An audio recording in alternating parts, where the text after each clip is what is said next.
ආයිබෝවන් මම අදත් ආවා ලස්සන ගීතයක් අරගෙන මියැසි පියස තුලින් මේ ගීතය ලාදලු බෝපත් සෙමෙන් සැලෙනසේ යශෝදරා දේවී ගීතය ගායනා කරන්නේ කරුණාරත්න දිවුල්ගනේ විසින් ගීතය සංගීතවත් කරන්නේ එච්.එම්. ජයවර්ධනයන් විසින් සහ විශේෂත්වය මෙම ගීතය ලියවෙන්නේ අපවත් වී වදාළ රඹුක්කන සිද්ධාර්ථ හිමියන් අතින් අද අපි විශේෂයෙන්ම මේ ගීතය තෝරගත්තේ රඹුක්කන සිද්ධාර්ථ හිමියන්ට උපහාරයක් පිණිස.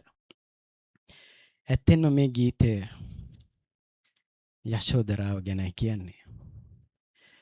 යශෝදරාව මොනතරම් දුකක් විඳින්නේ නැද්ද?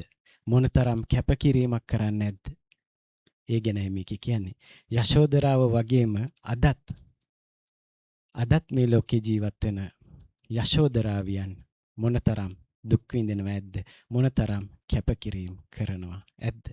කාන්තාව විසින් කරන කැපකිරීම මොන වගේද කියලා කියන්න මේ ගීතය හරි අපූර්ව උදාහරණයක්.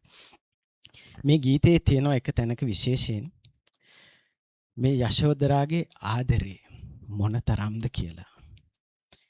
ලේන කුලේ සිට ආගිය මගතොට සිටියා නොසැලෙන පහන් ටැඹක් වී නිවන් දකින්නතුරු මේ සංසාරේ පසුපස ආවා සෙවණැල්ලක්සේ. ඉතින් ලේන කුලේ ඉඳලා නිවන් දකින්නතුරුම මේ සිද්ධාර්ථයන්ගේ සෙවණැල්ල වගේ පසුපසින් ඇවිල්ලා ගිහිගේ හැර ගියා කියලා දැනගත්තට පස්සේ මේ යශෝදරාවියට මොනතරම් දුකක් දැනෙන්නට ඇතිද? ඇයි ඒ දුක, ඒ වේදනාව දරාගෙන හිටියේ නැත්නම්? ඇයි ඒ දුක දරාගෙන හිටියේ නැත්නම් අද ඔබට බුදුදහමක් දකින්න ලැබේවිද? බුදුදහමක් අහන්න ලැබේවිද? ඉතින් ඒ යශෝදරාවිය ගැනයි මේ ගීතය.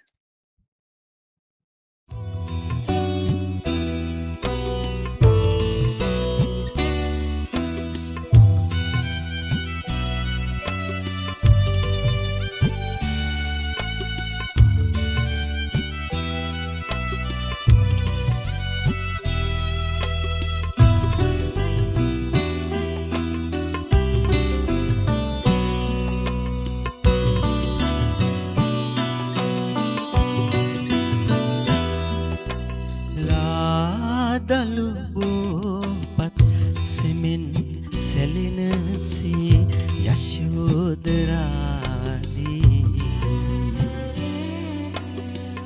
වාවනු බැරි තැන රහසේ හැඬුවා පෙර සංසාරේ ඇසුර මතක් වී ලාදලු බෝපත් සෙමෙන් සැලෙනසේ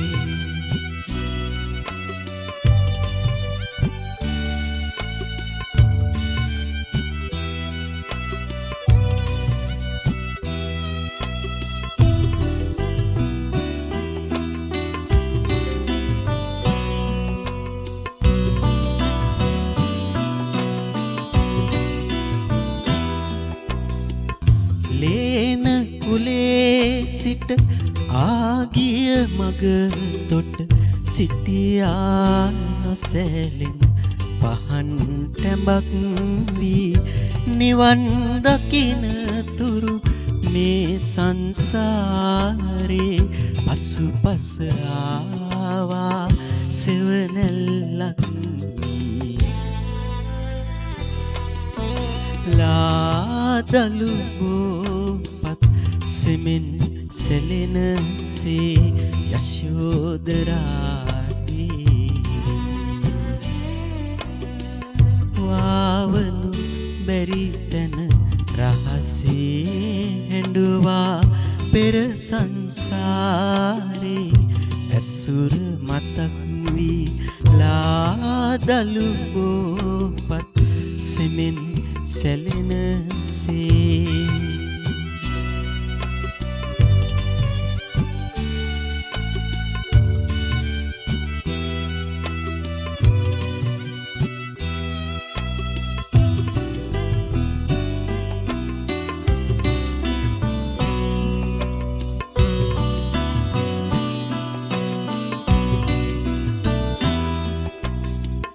තැලී සෙනේ සිත සැලී හඬන විට වැටී දෙපා ළඟ යශෝදරා වූ පිපි නිවන් මල් සාදුකාරදී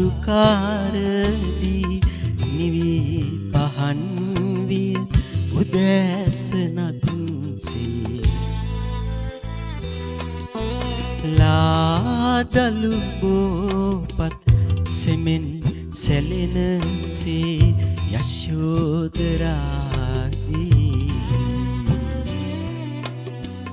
වාවනු බැරි තැන රහසේ හැඬුවා පෙර සංසාරේ ඇසුර මතක් වී ලාදලු බෝපත් සෙමෙන් සැලෙනසේ